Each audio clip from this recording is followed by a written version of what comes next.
Shalom, selamat pagi saudara terkasih. Senang bisa berjumpa lagi dalam program Spiritual Life untuk bersama-sama kita merenungkan firman Tuhan. Ayat perenungan kita pada pagi hari ini terambil dari Ibrani 10 ayat 1 sampai 18. Dengan judul perikop persembahan yang sempurna. Saya akan bacakan ayat ini bagi Bapak Ibu Saudara semua. Di dalam hukum Taurat hanya terdapat bayangan saja dari keselamatan yang akan datang dan bukan hakikat dari keselamatan itu sendiri. Karena itu dengan korban yang sama yang setiap tahun terus-menerus dipersembahkan, hukum Taurat tidak mungkin menyempurnakan mereka yang datang mengambil bagian di dalamnya. Sebab jika hal itu mungkin, pasti orang tidak mempersembahkan korban lagi. Sebab mereka yang melakukan ibadah itu tidak sadar lagi akan dosa setelah disucikan sekali untuk selama-lamanya. Tetapi justru oleh korban-korban itu setiap tahun orang diperingatkan akan adanya dosa. Sebab tidak mungkin darah lembu jantan atau darah domba jantan menghapuskan dosa. Karena itu ketika ia masuk ke dunia, ia berkata, korban dan persembahan tidak engkau kehendaki, tetapi engkau telah menyediakan tubuh bagiku. Pada korban bakaran dan korban penghapus dosa, engkau tidak berkenan. Lalu aku berkata, sungguh aku datang, dalam gulungan kitab ada tertulis tentang aku untuk melakukan kehendakmu ya Allahku. Di atas ia berkata, korban dan persembahan, korban bakaran dan korban penghapusan dosa tidak engkau kehendaki dan engkau tidak berkenan kepadanya, meskipun dipersembahkan menurut hukum Taurat. Dan kemudian katanya, sungguh aku datang untuk melakukan kehendakmu. Yang pertama ia hapuskan supaya menegakkan yang kedua.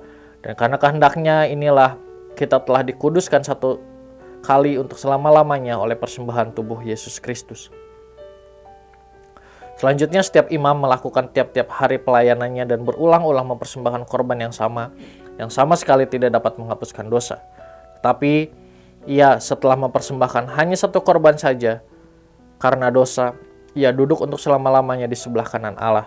Dan sekarang ia hanya menantikan saatnya di mana musuh-musuhnya akan dijadikan tumpuan kakinya. Sebab oleh satu korban saja ia telah menyempurnakan untuk selama-lamanya mereka yang ia kuduskan. Dan tentang hal itu Roh Kudus juga memberi kesaksian kepada kita, sebab setelah ia berfirman, inilah perjanjian yang akan kuadakan dengan mereka. Sesudah waktu itu ia berfirman pula, aku akan menaruh hukumku di dalam hati mereka dan menuliskannya dalam akal budi mereka. Dan aku tidak lagi mengingat dosa-dosa dan kesalahan mereka. Jadi apabila untuk semuanya itu ada pengampunan, tidak perlu lagi persembahkan korban karena dosa.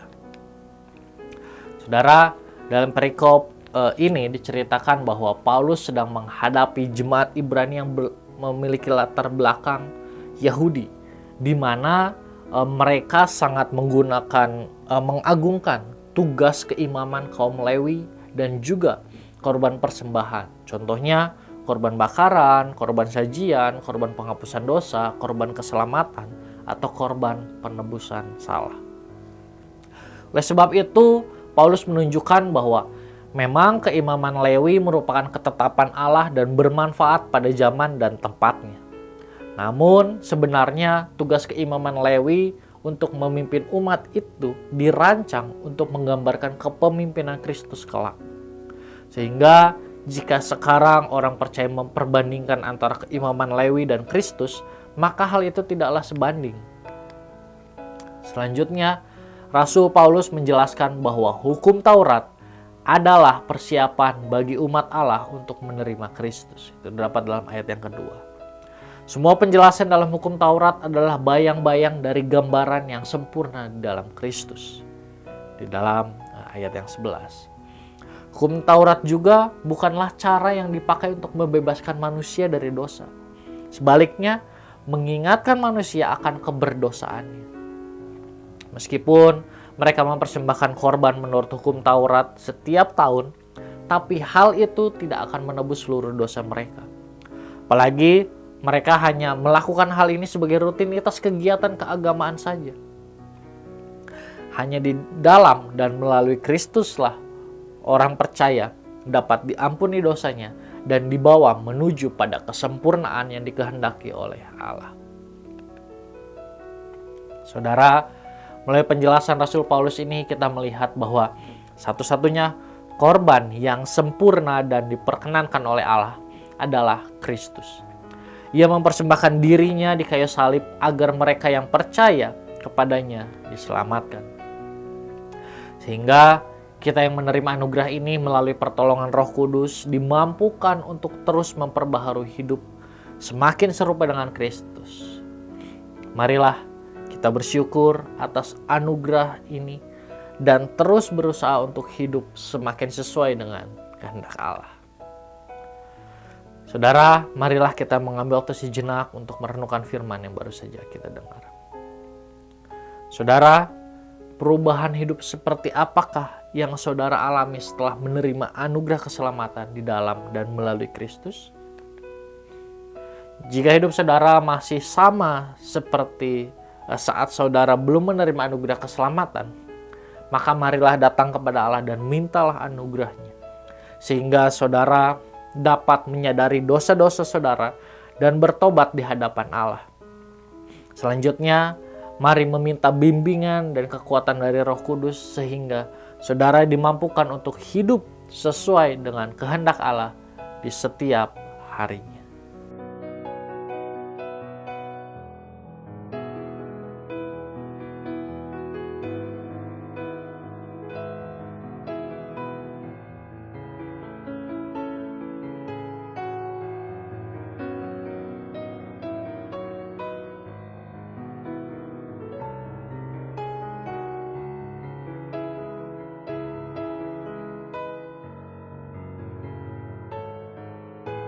Mari kita akan tutup renungan hari ini di dalam doa.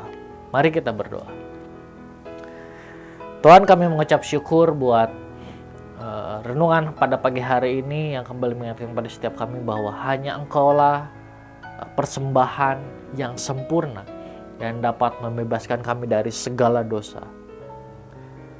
Bapa, melalui renungan hari ini kami kembali melihat bahwa melalui pengorbananmu di atas kayu salib, seharusnya dapat membuat kehidupan kami menjadi kehidupan yang berubah, kehidupan kami menjadi kehidupan yang semakin serupa dengan Engkau Tuhan.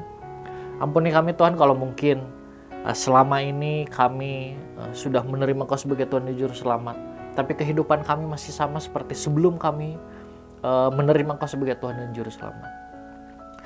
Kami minta biar Tuhan mengubahkan kehidupan kami, dan juga minta biar Roh Kudus terus membimbing kehidupan kami, sehingga mulai saat ini Tuhan, kami dapat menjadi orang percaya yang semakin bertumbuh di dalam Tuhan, semakin dewasa di dalam Tuhan, dan ada perubahan dalam kehidupan kami, ada hal-hal yang sesuai dengan firman Tuhan dalam kehidupan kami, sehingga ada perubahan dalam kehidupan kami Tuhan.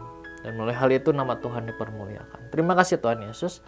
Kami menyerahkan aktivitas kami hari ini hanya ke dalam tangan-Mu. Hanya di dalam nama-Mu kami berucap syukur. Haleluya. Amin.